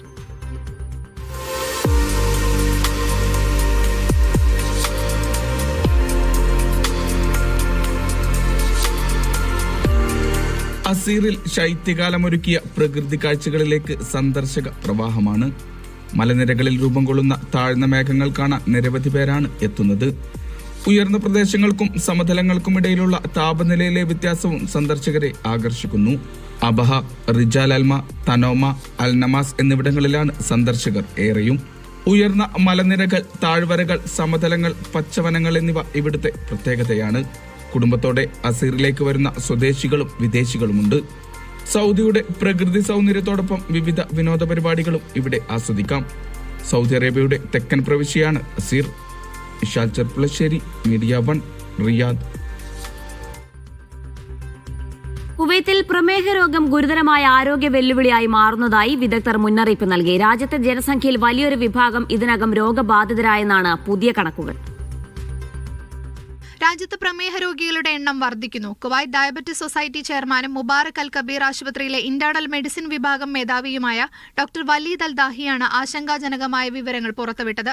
നിലവിൽ ജനസംഖ്യയുടെ 25% പേർക്ക് പ്രമേഹം ബാധിച്ചിട്ടുണ്ടെന്നും 2050ഓടെ ഇത് 30% ഉയരുമെന്നുമാണ് പ്രവചനം. 1990കളിൽ ഇത് വെറും 7% മാത്രമായിരുന്നു എന്നും അദ്ദേഹം പറഞ്ഞു. 60 വയസ്സിന് മുകളിലുള്ളവരിൽ 3-2 പേർക്ക് പ്രമേഹം ബാധിച്ചിട്ടുണ്ടെന്നും ശാരീരിക നിഷ്ക്രിയത്വം, അനാരോഗ്യകരമായ ഭക്ഷണശീലങ്ങൾ, പുകവലി, ജനിതക പ്രവണത എന്നിവയാണ് പ്രധാന കാരണങ്ങളെന്നും ഡോക്ടർ വ്യക്തമാക്കി. രോഗം നേരത്തെ കണ്ടെത്താൻ 40 വയസ്സിന് മുകളിലുള്ളവർ വർഷത്തിലൊരിക്കൽ HbA1c അല്ലെങ്കിൽ ബ്ലഡ് ഗ്ലൂക്കോസ് പരിശോധന നടത്തണമെന്ന് വിദഗ്ധർ നിർദ്ദേശിച്ചു. ആധുനിക ഗ്ലൂക്കോസ് നിരീക്ഷണ സാങ്കേതിക വിദ്യകൾ പ്രമേഹ നിയന്ത്രണത്തിലും ജീവിത നിലവാരം മെച്ചപ്പെടുത്തുന്നതിലും നിർണായക പങ്ക് വഹിക്കുന്നതായും അദ്ദേഹം കൂട്ടിച്ചേർത്തു. ഈ രംഗത്ത് പൊതുജനാരോഗ്യ അവബോധം വർദ്ധിപ്പിക്കുകയും നേരത്തെയുള്ള പരിശോധനകൾ പ്രോത്സാഹിപ്പിക്കുകയും ചെയ്യുന്നത് പ്രമേഹത്തെ ചെറുക്കുന്നതിൽ നിർണായകമാണെന്നും അദ്ദേഹം വ്യക്തമാക്കി. Media 1, Kuwait. സൗദിയിൽ മഴക്കാലത്ത് മാത്രം രൂപപ്പെടുന്ന അത്ഭുത തടാകം കാണാനായി സന്ദർശകരുടെ ഒഴുക്ക്. ഗസീം മേഖലയിലെ ഉനൈസ ഗവർണറേറ്റിലാണ് പ്രകൃതി തീർത്ത ഈ അത്ഭുതം. 50 ചതുരശ്ര കിലോമീറ്റർ വിസ്തൃതിയിൽ വ്യാപിച്ചു കിടക്കുന്നതാണ് തടാകം. രാജ്യത്തെ ഏറ്റവും ശ്രദ്ധേയമായ പ്രകൃതി ലാൻഡ്മാർക്കുകളിൽ ഒന്നാണ് ഈ തടാകം.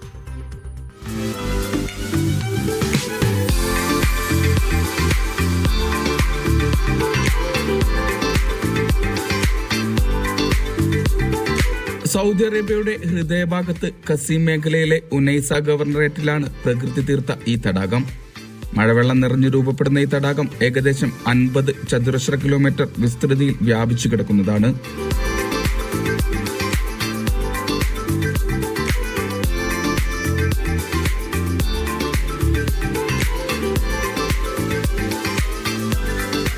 അൽ ഔഷസിയ തടാകം എന്ന പേരിലാണ് ഇത് അറിയപ്പെടുന്നത്. പ്രകൃതി സ്നേഹികളുടെയും സഞ്ചാരികളുടെയും ഇഷ്ട ഇടമാണിത്. മനോഹരമായ കാലാവസ്ഥയും അത്ഭുതകരമായ പ്രകൃതി ഭംഗിയും ഇവിടെയുണ്ട്. രാജ്യത്തെ ഏറ്റവും പ്രധാന പ്രകൃതി ലാൻഡ്മാർക്കുകളിൽ ഒന്നാണിവിടം.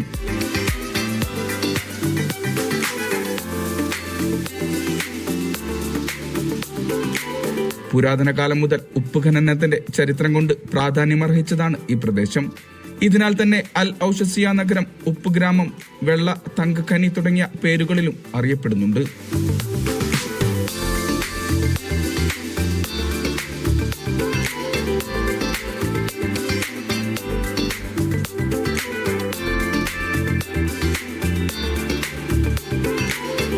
ഖസീം മേഖല പ്രകൃതി, ഭൂമിശാസ്ത്ര, പൈതൃക, സാംസ്കാരിക വൈവിധ്യങ്ങൾ കൊണ്ട് സമ്പന്നമാണ്.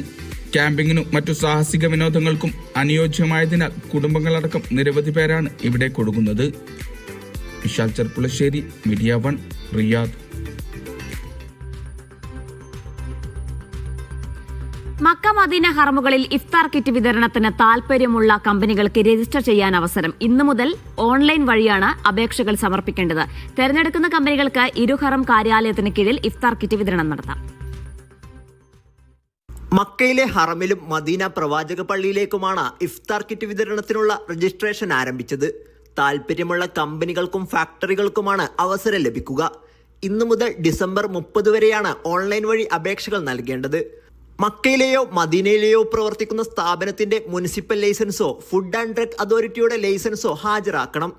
അതോറിറ്റി ഉൾപ്പെടുത്തിയിട്ടുള്ള മാനദണ്ഡങ്ങൾ പാലിക്കാൻ കഴിയുന്ന കമ്പനികൾക്കാണ് അവസരം ലഭിക്കുക. പ്രതിദിനം കുറഞ്ഞത് 10,000 ഇഫ്താർ കിറ്റുകൾ ഭക്ഷ്യസുരക്ഷാ മാനദണ്ഡങ്ങൾ പാലിച്ച് വിതരണം ചെയ്യാനുള്ള കഴിവും സ്ഥാപനത്തിന് നിർബന്ധമാണ്. തിരഞ്ഞെടുക്കുന്ന കമ്പനികൾക്ക് ഹറമിന്റെ മുറ്റങ്ങളിൽ പ്രത്യേക ഇടം നിശ്ചയിക്കും. റമളാൻ മാസത്തിലെത്തുന്ന ലക്ഷക്കണക്കിന് തീർത്ഥാടകർക്ക് സുഗമമായി ഇഫ്താർ സേവനം ഉറപ്പാക്കുന്നതിനുള്ള നടപടിയുടെ ഭാഗമാണ് തീരുമാനം. സാബിത് സലീം, മീഡിയ 1, മക്ക. ബഹ്റൈനിലെ വ്യാവസായിക മേഖലകളിൽ പ്രവർത്തിക്കുന്ന ലേബർ ക്യാമ്പുകളെ തൊഴിലാളി നഗരങ്ങളാക്കി പ്രഖ്യാപിക്കണമെന്ന് പാർലമെന്റിൽ നിർദ്ദേശം. നിയമവിരുദ്ധ പ്രവർത്തനങ്ങൾ തടയുന്നതിനും തൊഴിലാളികളുടെ ജീവിത സാഹചര്യങ്ങൾ മെച്ചപ്പെടുത്തുന്നതിനുമായാണ് പുതിയ നിർദ്ദേശം. റസുവേദ്, അസ്കർ പരിസര പ്രദേശങ്ങൾ എന്നിവിടങ്ങളിലെ ലേബർ ക്യാമ്പുകളെയാണ് ഔദ്യോഗിക തൊഴിലാളി താമസ കേന്ദ്രങ്ങളായി പ്രഖ്യാപിക്കണമെന്ന ആവശ്യം ഉയർന്നിരിക്കുന്നത്.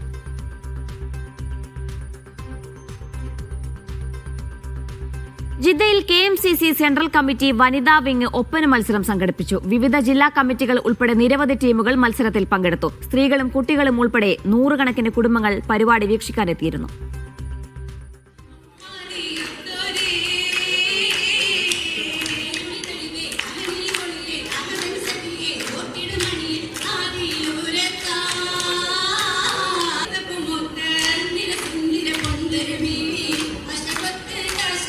ചായൽ 2025 എന്ന പേരിൽ നടന്ന ഒപ്പന മത്സരം സ്കൂൾ കലോത്സവങ്ങളെ ഓർമ്മപ്പെടുത്തുന്നതായിരുന്നു.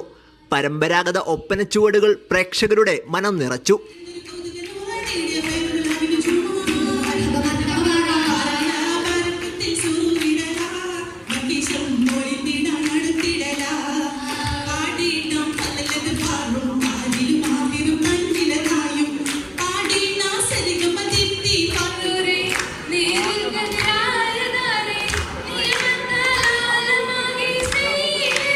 വാശിയേറിയ മത്സരങ്ങൾക്കൊടുവിൽ മലപ്പുറം ജില്ലാ കമ്മിറ്റി ടീം കിരീടം നേടി.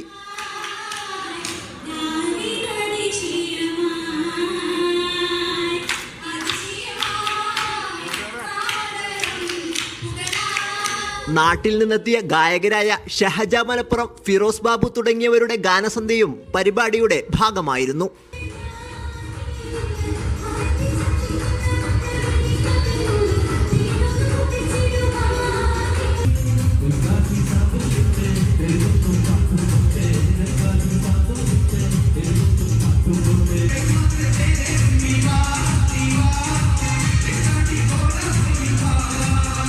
KMCC വനിതാ president Mumtaz teacher, Shameela Moosa, Kubra Latheef, VP Musthafa, Ahmed Palayat എന്നിവർ സംസാരിച്ചു. സാബിത് സലീം, മീഡിയ 1, ജിദ്ദ. ഒമാനിലെ സോഹാറിൽ വയലാർ രാമവർമ്മയുടെ കവിതകളെ ആധാരമാക്കി വയലാർ സ്മൃതി കാവ്യസന്ധ്യ എന്ന പേരിൽ കവിതാലാപന മത്സരവും സാംസ്കാരിക സമ്മേളനവും സംഘടിപ്പിച്ചു. ലിറ്റററി ഫോറം പ്രഥമ സുവർണ തൂലിക അവാർഡ് വയലാർ ശരചന്ദ്രവർമ്മ ഏറ്റുവാങ്ങി. പ്രവാസി സാഹിത്യകാരനും സാംസ്കാരിക പ്രവർത്തകനുമായ KRP വള്ളിക്കുന്നുമാണ് അവാർഡ് സമ്മാനിച്ചത്. ഫോറത്തിന്റെ ലോഗോ പ്രകാശനം ശരചന്ദ്രവർമ്മ നിർവഹിച്ചു. CK Sunilkumar, doctor Roy P വീട്ടിൽ, മനോജ് കുമാർ, രാമചന്ദ്രൻ താനൂർ തുടങ്ങിയവർ സംസാരിച്ചു.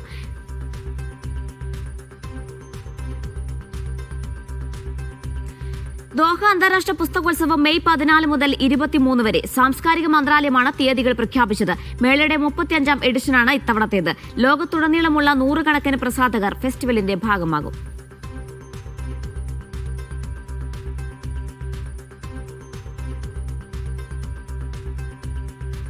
മർമി അന്താരാഷ്ട്ര ഫാൽക്കൺസ് ആൻഡ് ഹണ്ടിംഗ് ഫെസ്റ്റിവലിന് വ്യാഴാഴ്ച തുടക്കം. മേളയുടെ 17ാമത് എഡിഷനാണ് ഇത്തവണത്തേത്. ഖത്തറിൽ ജനുവരി 24 വരെ മേള നീണ്ടുനിൽക്കും. വ്യക്തിഗത ഇനങ്ങൾക്ക് 1 ലക്ഷം റിയാലാണ് സമ്മാനത്തുക.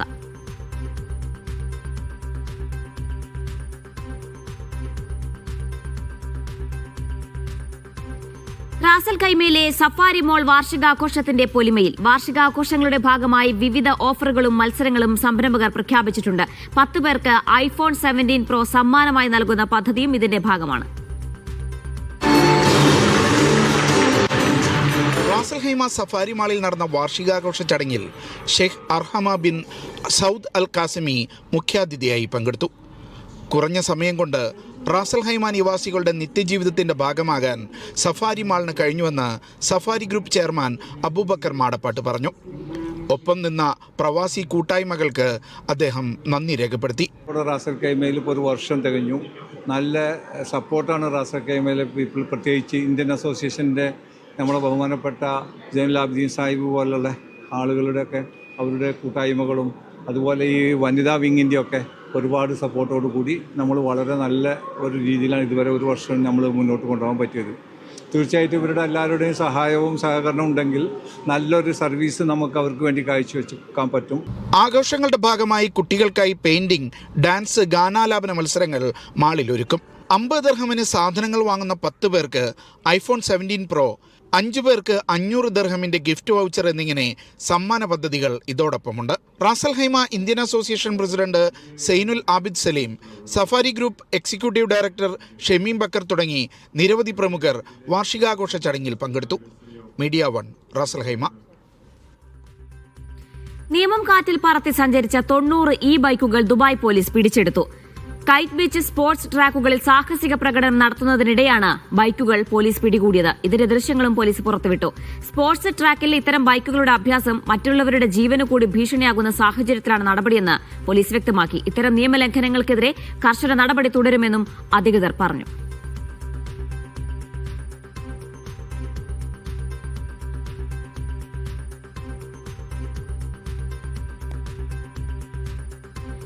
അബുദാബി SKSSF ഏർപ്പെടുത്തിയ പണ്ഡിത പ്രതിഭാ പുരസ്കാരം സമസ്ത പ്രസിഡന്റ് മുഹമ്മദ് ജിഫ്രി മുത്തുക്കോയ തങ്ങൾക്ക് സമ്മാനിക്കും. 1 ലക്ഷം രൂപയും പ്രശസ്തി പത്രവും അടങ്ങുന്നതാണ് അവാർഡ്. സംഘടനയുടെ 20ാം വാർഷികത്തിന്റെ ഭാഗമായി വരക്കൽ മുല്ലക്കോയ തങ്ങളുടെ ഓർമ്മയ്ക്കായി ഏർപ്പെടുത്തിയ പുരസ്കാരമാണിത്.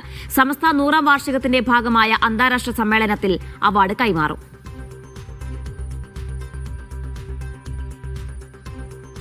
മുഖ്യമന്ത്രി പിണറായി വിജയനും ശബരിമല സ്വർണ്ണക്കൊള്ളക്കേസ് പ്രതി ഉണ്ണികൃഷ്ണൻ പോറ്റിയും ഒരുമിച്ചുള്ള AI ചിത്രം പ്രചരിപ്പിച്ചെന്ന കേസിൽ കോൺഗ്രസ് നേതാവ് N സുബ്രഹ്മണ്യനെ കസ്റ്റഡിയിലെടുത്ത് വിട്ടയച്ചു. മണിക്കൂറുകൾ നീണ്ട നാടകീയ രംഗങ്ങൾക്കൊടുവിലാണ് സുബ്രഹ്മണ്യനെ വിട്ടത്. പങ്കുവച്ചത് AI ചിത്രമല്ലെന്ന് N സുബ്രഹ്മണ്യൻ പറഞ്ഞു.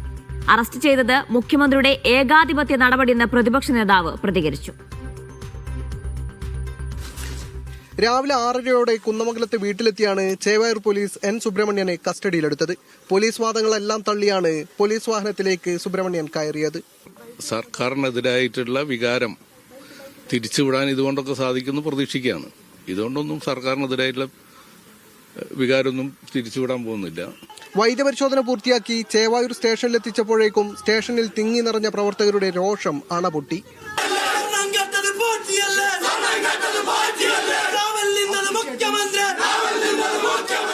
അറസ്റ്റ് വിവരം അറിഞ്ഞതോടെ കോൺഗ്രസിന്റെയും UDFന്റെയും നേതാക്കളെല്ലാം പിന്തുണയുമായെത്തി. ഇത് ചങ്ങലക്ക് ഭ്രാന്ത് പിടിച്ച സ്ഥിതിയാണ് ഇപ്പം കേരളത്തിലെ സർക്കാരിന് സമീപനത്തോടെ നമുക്ക് കാണാൻ കഴിയുന്നത്. വിനാശകാലെ വിപരീത ബുദ്ധി. സുബ്രഹ്മണ്യനെ മാത്രമല്ല, ലക്ഷക്കണക്കിന് കോൺഗ്രസ് പ്രവർത്തകന്മാരെ ഇതുപോലെ ജയിലിടേണ്ടി വരും. മുഖ്യമന്ത്രി അങ്ങനെ ഞങ്ങളെ ഓലപ്പാമ്പ് കാട്ടി പേടിപ്പിക്കുകയൊന്നും വേണ്ട. പോലീസും കോൺഗ്രസ് പ്രവർത്തകരും തമ്മിൽ കയ്യേറ്റത്തിന്റെ വക്കോളം എത്തിയ സംഘർഷത്തിനും നാടകീയ രംഗങ്ങൾക്കൊടുവിൽ 12 മണിയോടെ N സുബ്രഹ്മണ്യനെ ചേവായൂർ പോലീസ് വിട്ടയച്ചു. ഇത് കേരളത്തിലെ AKG സെന്ററിന്റെ നിർദ്ദേശപ്രകാരമാണ്. എന്ത് നടന്നാലും സ്വർണ്ണക്കൊള്ളക്കാരെ പുറത്തു കൊണ്ടുവരാനുള്ള പോരാട്ടം കേരളത്തിലെ കോൺഗ്രസ് നടത്തുമ്പോൾ അതിന്റെ മുന്നണി പോരാളിയായി ഞങ്ങളുണ്ടാകും. പോലീസിനെ CPM രാഷ്ട്രീയമായി ഉപയോഗിക്കുകയാണ് എന്നതാണ് UDF പ്രവർത്തകരും നേതാക്കളും പങ്കുവെക്കുന്ന വികാരം. പേടിപ്പിക്കാനൊന്നും വരണ്ട. അങ്ങനെയൊന്നും കേരളത്തിലെ കോൺഗ്രസും കേരളത്തിലെ UDFും പിന്തിരിഞ്ഞു പോവില്ല. നിങ്ങൾ ഏകാധിപതി ചമയണം. നിങ്ങൾ ഏകാധിപതി ചമഞ്ഞാൽ ഞങ്ങൾക്ക് ആർക്കും ഒരു പേടിയില്ല. എന്തൊരു നാണക്കേടാണ് കേരളത്തിന് നിങ്ങളെപ്പോലെ ഒരു മുഖ്യമന്ത്രി. മുഖ്യമന്ത്രിയും പോറ്റിയുമായുള്ള ബന്ധവും സ്വർണ്ണക്കൊള്ളയിൽ സർക്കാരിന്റെ പങ്കും വെളിവാക്കുന്ന കൂടുതൽ പ്രചരണവുമായി മുന്നോട്ടു പോകാനാണ് കോൺഗ്രസ് പ്രവർത്തകർക്ക് നേതൃത്വം നൽകിയ നിർദ്ദേശം. മീഡിയ 1, കോഴിക്കോട്. ഗൾഫ് മാധ്യമം സൗദി കിഴക്കൻ പ്രവിശ്യയിൽ സംഘടിപ്പിച്ച ഹാർമോണിയസ് കേരളയ്ക്ക് സമാപനം. ചലച്ചിത്ര താരങ്ങളും പിന്നണി ഗായകരും പങ്കെടുത്തതായിരുന്നു പരിപാടി. ദമാം ഗ്രീൻ സ്പോർട്സ് സ്റ്റേഡിയത്തിലായിരുന്നു പരിപാടി.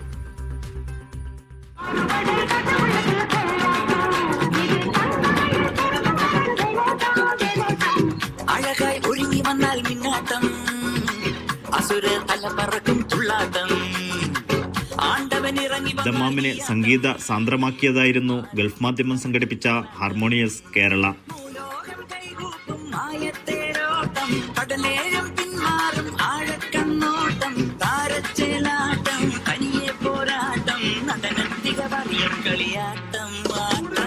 ചലച്ചിത്ര താരങ്ങളായ പാർവതി തിരുവോത്ത്, അർജുൻ അശോകൻ, ഗായകൻ MG ശ്രീകുമാർ ഉൾപ്പെടെയുള്ള താരനിര പരിപാടിയെ സമ്പന്നമാക്കി. പരിപാടി സൂപ്പർ. ഹാർമണി ഫസ്റ്റിന് ഞാനുണ്ടായിരുന്നു, ഇപ്പോൾ സെക്കൻഡിന് ഞാനുണ്ട്. വളരെ നന്നായി. ഒന്നിനേക്കാളും കൂടുതൽ ഒരുപാട് സൂപ്പറായിട്ടുണ്ട്. എല്ലാ പ്രോഗ്രാംസും വളരെ നന്നായിരുന്നു. ഒന്നും പറയാനില്ല, വളരെ നന്നായി. പിന്നെ വെൽ ഓർഗനൈസ്ഡ് ആയിരുന്നു. അത് പിന്നെ മാധ്യമത്തിൻ്റെ എല്ലാ പരിപാടികളും വളരെ പ്രൊഫഷണലി വളരെ നല്ല ഓർഗനൈസ്ഡ് ആയിരുന്നു.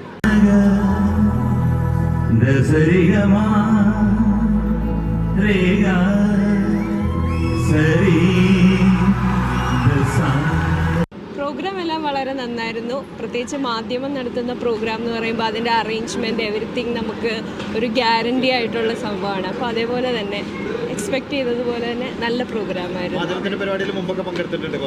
ആക്ച്വലി മാധ്യമത്തിൻ്റെ കഴിഞ്ഞ വർഷത്തെ പരിപാടിയിൽ ഞാൻ പങ്കെടുക്കണമെന്ന് ഒരുപാട് ആഗ്രഹിച്ചായിരുന്നു. ഞാൻ നാട്ടിലായിരുന്നു. അതുകൊണ്ട് ഈ പ്രോഗ്രാം എന്തായാലും പങ്കെടുക്കണമെന്ന് വെച്ചാൽ ആദ്യമായിട്ടാണ് ഞാനിപ്പോൾ കാണുന്നത്. റംസാൻ മുഹമ്മദിന്റെ ഡാൻസും MG, നിത്യാമാമൻ, ലിബിൻ സക്രിയ തുടങ്ങിയവരുടെ ആലാപനവും വേദിയിലേക്കെത്തി.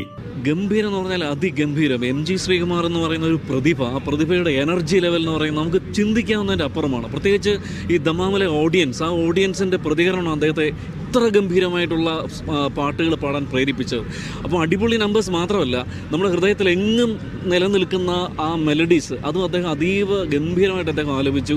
സത്യത്തിൽ ഈ ഇത്തവണത്തെ ഹാർമോണിയസ് കേരളയുടെ പ്രത്യേകത അതിൻ്റെ ഒരു എനർജി ലെവൽ കൊണ്ട് എക്കാലവും ഓർത്തിരിക്കുന്ന ഈ ആയിരക്കണക്കിന് വരുന്ന ഈ ഓഡിയൻസ് ഒരു നിമിഷം പോലും അവർ വിരസതയില്ലാതെ തുള്ളിച്ചാടി ഉത്സാഹിച്ച് അവരുടെ എല്ലാ സങ്കടങ്ങളും ഈ പ്രവാസ ലോകത്തിൻ്റെ എല്ലാവിധമായ ആ ഒരു സംഘർഷങ്ങളും എല്ലാം അവസാനിച്ച് എല്ലാം കൊണ്ടും മതിമറന്നിരുന്ന കുറച്ച് നിമിഷങ്ങളാണ് മാധ്യമം നമ്മൾക്കായി നൽകിയത്. ഒരുപാട് സന്തോഷം. ഒരു രക്ഷയില്ല, അടിപൊളി പ്രോഗ്രാം. ഹാർമോണിയസ് കേരള എന്ന പേര് പോലെ തന്നെ വൈബായിട്ടുള്ള നല്ല സെറ്റപ്പ് പ്രോഗ്രാം. നമ്മളിവിടെ എസ്പെഷ്യലി എടുത്ത് പറയേണ്ടതിൻ്റെ കോർഡിനേഷനാണ്. വളരെ എന്താണ് പറയുക, നീറ്റായിട്ട് വളരെ ഓർഗനൈസ്ഡ് ആയിട്ടുള്ള ഒരു പ്രോഗ്രാമാണ്.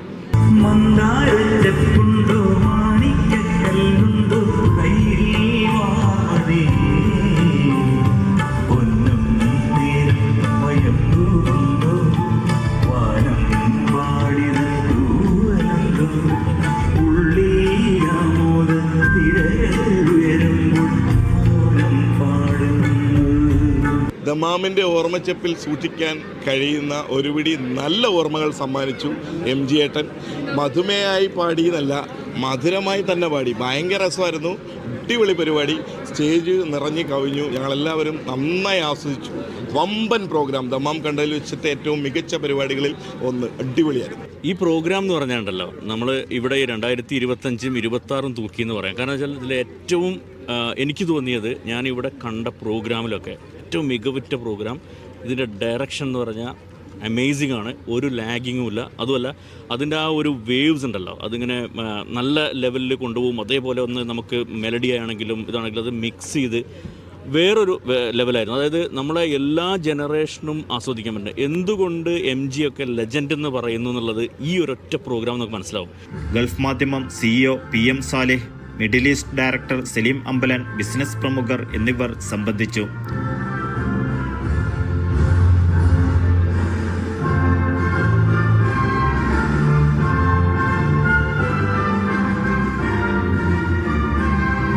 വൺസ് അഗെയിൻ അത് ഞെട്ടിച്ചിട്ടുണ്ട്. കാരണം ഈസ്റ്റേൺ പ്രൊവിൻസിലെ ജനങ്ങളെല്ലാവരും ഇവിടെ എത്തിച്ചതിൻ്റെ കഴിവ് തന്നെ ആ ഹാർമോണിയസ് കേരള എന്നുള്ള നാമം തന്നെയാണ്, ആ പേര് തന്നെയാണ്. ഇവിടെ വന്നു, നല്ലൊരു പ്രോഗ്രാം ആയിരുന്നു. ഇത്രയും ആളുകൾ അവസാന നിമിഷം വരെ ഈ പരിപാടി കാണാൻ വേണ്ടി നിന്നു എന്നുള്ളത് തന്നെയാണ് ഈ പരിപാടിയുടെ വിജയം. എല്ലാവരും പരിപാടി കഴിഞ്ഞതിന് ശേഷമാണ് ആളുകൾ ഇവിടെ നിന്നും പോകുന്നത്. Media 1 Dammam. Saint John's Yakobaya Suriyani സഭ സലാല ഇടവക പുതുതായി നിർമ്മിച്ച പാരിഷ് ഹാൾ ഉദ്ഘാടനം ചെയ്തു. ദാരിസിലെ ക്രിസ്ത്യൻ സെന്ററിൽ പള്ളിയോട് ചേർന്നാണ് ഹാള് പണികഴിപ്പിച്ചത്. ഹാളിന്റെ കൂദാശയ്ക്ക് ഇടവക വികാരി ഫാദർ സിനു ചാക്കോ നേതൃത്വം നൽകി. Christian centre chairman pastor Panees S. Williams, father Philip John, father Eapen Cherian തുടങ്ങിയവർ സംബന്ധിച്ചു. ട്രസ്റ്റ് ബിജു, ജോയിൻ Elias, Shaiju K. Thomas, Eby Jacob, Deepu, Denny John എന്നിവർ നേതൃത്വം നൽകി. നിരവധി വിശ്വാസികൾ സംബന്ധിച്ചു.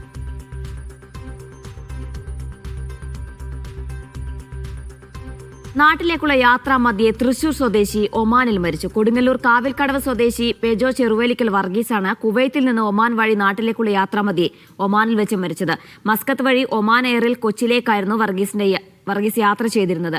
ശാരീരിക അസ്വസ്ഥത അനുഭവപ്പെട്ടതിനെ തുടർന്ന് വർഗീസിനെ മസ്കത്ത് എയർപോർട്ടിലെ കിംസ് ആശുപത്രിയിൽ പ്രവേശിപ്പിച്ചെങ്കിലും ജീവൻ രക്ഷിക്കാനായില്ല.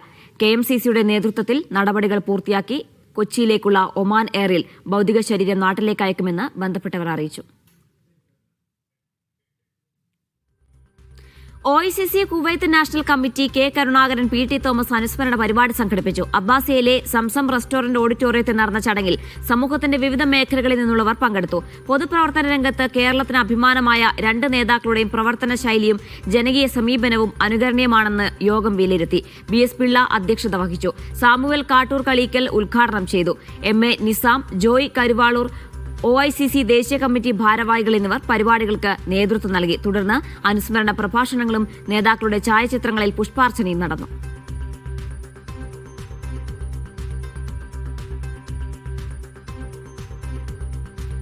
വേൾഡ് റാപ്പിഡ് ചെസ് ടൂർണമെന്റിന്റെ ദോഹയിൽ തുടക്കം. 1ാം ദിനത്തിൽ ഗ്രാൻഡ് മാസ്റ്റർമാരായ മാഗ്നസ് കാൾസണും D ഗുഗേഷും അടക്കം 5 പേർ ലീഡെടുത്തു. 5 കളികളിൽ നിന്ന് 4.5 പോയിന്റാണ് ഇവരുടെ സമ്പാദ്യം. 4 പോയിന്റുമായി 15 പേർ രണ്ടാമതുണ്ട്. വനിതാ വിഭാഗത്തിൽ ഗ്രാൻഡ് മാസ്റ്റർ രൂജിനറാണ് ലീഡ് ചെയ്യുന്നത്.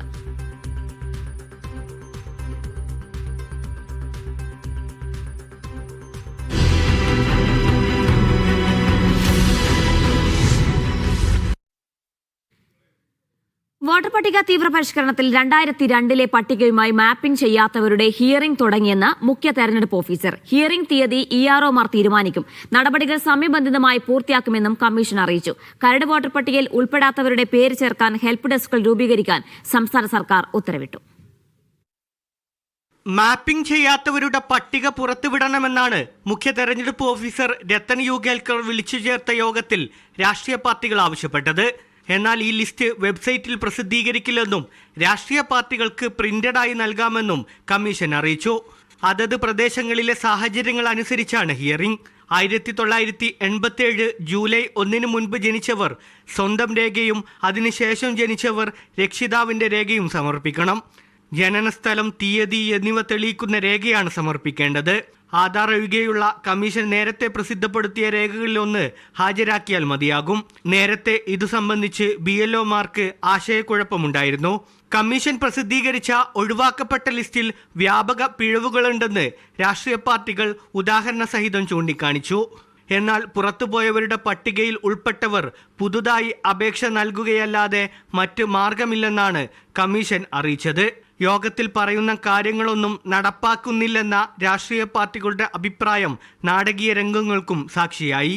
ഈ മീറ്റിംഗിന്റെ ഗുണം ആർക്കും ഇല്ല എന്ന് പറഞ്ഞാൽ പിന്നെ നമുക്ക് വേറെ പോയിട്ട് അടുത്ത മീറ്റിംഗ് വേണോ വേണ്ടോ എന്നുള്ള തീരുമാനം നമുക്ക് എടുക്കാം. അതനുസരിച്ചിട്ട് നമുക്ക് മുമ്പോട്ട് പോകാമെന്നുള്ളതേ ഉള്ളൂ. വോട്ടർ പട്ടികയിൽ പേര് ചേർക്കാൻ സഹായിക്കുന്നതിനാണ് വില്ലേജ് ഓഫീസുകൾ കേന്ദ്രീകരിച്ച് ഹെൽപ്പ് ഡെസ്കുകൾ ആരംഭിക്കാൻ സംസ്ഥാന സർക്കാർ ജില്ലാ കളക്ടർമാർക്ക് നിർദ്ദേശം നൽകിയത്. മീഡിയ 1 തിരുവനന്തപുരം. ശബരിമല സ്വർണ്ണക്കൊള്ളക്കേസിൽ ചോദ്യം ചെയ്ത ഡി മണി തന്നെ ഉറപ്പിച്ച അന്വേഷണ സംഘം. മണിയുടെ യഥാർത്ഥ പേരായ M സുബ്രഹ്മണ്യന്റെ ചുരുക്കപ്പേരായാണ് MS മണിയെന്ന് പറഞ്ഞെന്നും സ്ഥിരീകരിച്ചു.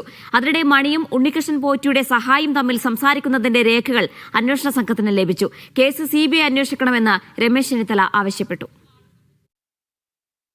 താൻ ഡി മണിയല്ലെന്ന ദിണ്ടിക്കൽ സ്വദേശി സുബ്രഹ്മണ്യത്തിന്റെ വാദം കേസിനെ വഴിതെറ്റിക്കാനാണെന്നാണ് SITയുടെ കണ്ടെത്തൽ.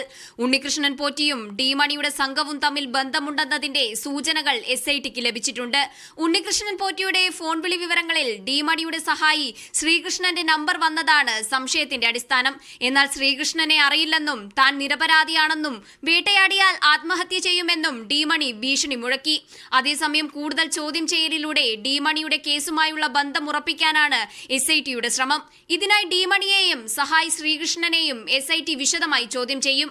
ഡിമണി ഈ മാസം 30-ന് തിരുവനന്തപുരത്തെ ക്രൈംബ്രാഞ്ച് ഓഫീസിൽ ഹാജരാകുമെന്ന് അറിയിച്ചിരുന്നു. ശ്രീകൃഷ്ണനെയും തിരുവനന്തപുരത്ത് എത്തിച്ച് ചോദ്യം ചെയ്യാനായിരിക്കും SITയുടെ നീക്കം. അതേസമയം സ്വർണ്ണക്കൊള്ളക്കേസിൽ CBI അന്വേഷണം വേണമെന്ന് രമേശ് ചെന്നിത്തല ആവശ്യപ്പെട്ടു. ഇതിന്റെ പിന്നിൽ വലിയ ശക്തികളുണ്ട്. അതിന്റെ ഒരു കണ്ണിയാണ് നമ്മൾ ഈ പറഞ്ഞ ഡിമണി. കൂടുതൽ കാര്യങ്ങൾ ഇനിയും പുറത്തു വരും. ബാലമുരുകൻ എന്നത് ഡിമണിയുടെ സുഹൃത്താണെന്നും അന്വേഷണ സംഘം കണ്ടെത്തിയിട്ടുണ്ട്.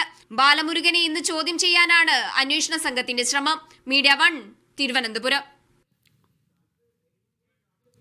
തദ്ദേശ തെരഞ്ഞെടുപ്പിൽ തിരിച്ചടിക്ക് കാരണം പ്രാദേശിക ഭരണവിരുദ്ധ വികാരമെന്ന CPM സെക്രട്ടേറിയറ്റ്. ഇത് കൃത്യമായി മനസ്സിലാക്കുന്നതിൽ ഭരണസമിതികൾക്ക് വീഴ്ചയുണ്ടായി. ശബരിമല സ്വർണ്ണക്കൊള്ളയിൽ പത്മകുമാറിനെതിരെ നടപടിയില്ലെന്ന എതിരാളികളുടെ പ്രചാരണത്തെ ചെറുക്കാനായില്ലെന്നും വിലയിരുത്തൽ. തെരഞ്ഞെടുപ്പ് തിരിച്ചടി മറികടക്കാൻ തിരുത്തൽ നടപടികളും സെക്രട്ടേറിയറ്റിൽ അവതരിപ്പിച്ചു.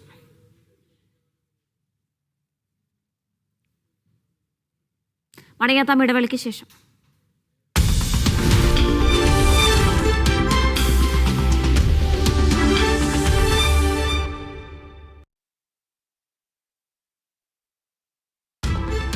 Show credits presented by ABC Cargo and Courier, #1 in GCC. Powered by Al Ansari എക്സ്ചേഞ്ചിലൂടെ പണമയക്കൂ, വിജയിക്കൂ. Jetto T1 കാർ. ജയ് മസാല. രുചിക്കാം, ശീലിക്കാം, മനസ്സറിഞ്ഞു പുഞ്ചിരിക്കാം. Taste happiness. Uncle J's Cornflakes. In association with Al Rahi കരിപ്പൊടികൾ ചേർക്കൂ, പാചകം എളുപ്പമാക്കൂ. Al Rahi, Taste of Delights. ഞങ്ങളുടെ സ്വന്തം ഫാക്ടറികളിൽ പ്രോസസ് ചെയ്യുന്ന Italian marbles, Marmar Italia, Farook, Calicut. Hot Pack, we never let you down. Al Madina Winter Dreams, Season 5. STC Bank, one app that takes you further. Mercado, delight in every bite.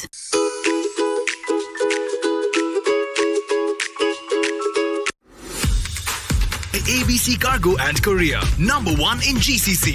STC Bank, send your international transfer instantly anywhere.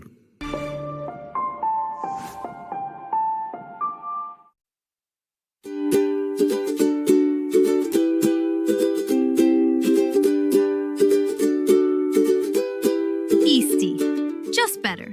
Spend just 1 dirham at Al Madina or Mango Hypermarket and stand a chance to win amazing dream prizes every week. Only with Al Madina Winter Dreams, Season 5. ABC Cargo and Courier, #1 in GCC. ഫാമിലിയിൽ കല്യാണമായി ഈ wedding season ആഘോഷമാക്കാം ഫാമിലിക്കൊപ്പം. ലേബ്രൂ the premium tea, കടുപ്പമേറിയ samovar കറക്ക ചായ, cafeteria hotel special. Ayisha, എന്തായി നിന്റെ UK പരിപാടി? നിനക്ക് ചെക്കനടുത്ത് പറക്കാനായില്ലേ? അവിടെ ഇന്ത്യക്കാരെ കണ്ട പ്രക്ഷോഭമാണെന്ന് കേട്ട്. സംഭവം ശരിയാണ്. അവിടുത്തെ ഇമിഗ്രേഷൻ നിയമങ്ങളെല്ലാം വളരെ കർശനമാക്കിയിട്ടുണ്ട്. ലാസ്റ്റ് ഏപ്രിൽ മുതൽ ഫാമിലി വിസയ്ക്ക് വേണ്ട വാർഷിക വരുമാനം 18,000 പൗണ്ടിൽ നിന്ന് 29,000 പൗണ്ട് വരെ ഉയർന്നു. ഉടനെ അത് 38,700 പൗണ്ടാവും. ഒന്നാമത്തെ കാര്യം ബ്രെക്സിറ്റ്. യൂറോപ്യൻ യൂണിയനിൽ നിന്ന് പുറത്തു വന്നപ്പോൾ കൺസർവേറ്റീവ് പാർട്ടി പറഞ്ഞ അതിർത്തി നിയന്ത്രണം പാളി. കുടിയേറ്റം കുറഞ്ഞില്ലെന്ന് മാത്രമല്ല, മറിച്ച് റെക്കോർഡ് ഉയരത്തിലെത്തി. ഇത് ഒരു വലിയ രാഷ്ട്രീയ തിരിച്ചടിയാണ്. എല്ലാം മനസ്സിലായി. അല്ല, നീ ഇതൊക്കെ എവിടുന്നാ അറിയുന്നേ? വാർത്ത തന്നെ വർത്തമാനം. വാർത്തയ്ക്കപ്പുറത്തെ മലയാളിയുടെ വർത്തമാനം എപ്പോഴും മീഡിയ 1-നൊപ്പം.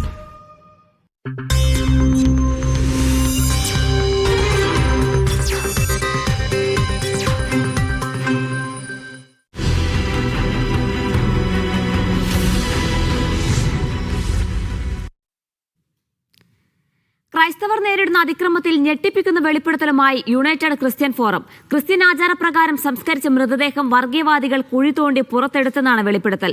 23 സ്ഥലങ്ങളിൽ ബജ്രംഗദൾ അടക്കമുള്ള സംഘടനകൾ പ്രശ്നമുണ്ടാക്കിയെന്നും യുണൈറ്റഡ് ക്രിസ്ത്യൻ ഫോറം. മൃതദേഹം സംസ്കരിക്കാൻ പോലും വർഗീയ സംഘടനകൾ അനുവദിക്കില്ലെന്ന് തെളിവുകൾ നിരത്തിയാണ് UCF വാദിക്കുന്നത്. പ്രധാനമന്ത്രി നരേന്ദ്രമോദിക്ക് അയച്ച കത്തിൽ ഓരോ സംഭവവും കൃത്യമായി ചൂണ്ടിക്കാട്ടുന്നു. കുഴി തോണ്ടിയെടുത്ത മൃതദേഹങ്ങൾ കത്തിച്ച സംഭവമുണ്ട്. മൃതദേഹം സംസ്കരിക്കുന്നതുമായി ബന്ധപ്പെട്ട് 40 കഴിഞ്ഞ വർഷം പ്രശ്നമുണ്ടായത്. ഇവയിൽ 30 ഛത്തീസ്ഗഡിലായിരുന്നു. ഛത്തീസ്ഗഡിലെ കാങ്കർ ജില്ലയിൽ ഈ മാസം 15 സംഭവവും കത്തിൽ ചൂണ്ടിക്കാട്ടുന്നു. ദേവതയുമായി ബന്ധമുള്ള ഭൂമിയിലാണ് സംസ്കരിച്ചതെന്ന് ആരോപിച്ച് മൃതദേഹം പുറത്തെടുത്തു.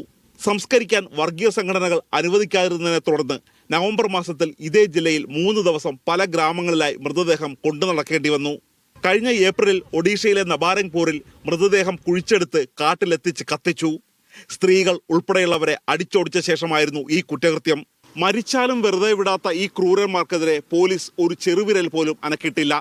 കത്ത് ലഭിക്കുന്നതോടെ പ്രധാനമന്ത്രി നരേന്ദ്രമോദി ഇവർക്കെതിരെ ഒരു വാക്കെങ്കിലും സംസാരിക്കുമെന്നാണ് UCFന്റെ പ്രതീക്ഷ. D Dhanasumod, media 1, Delhi.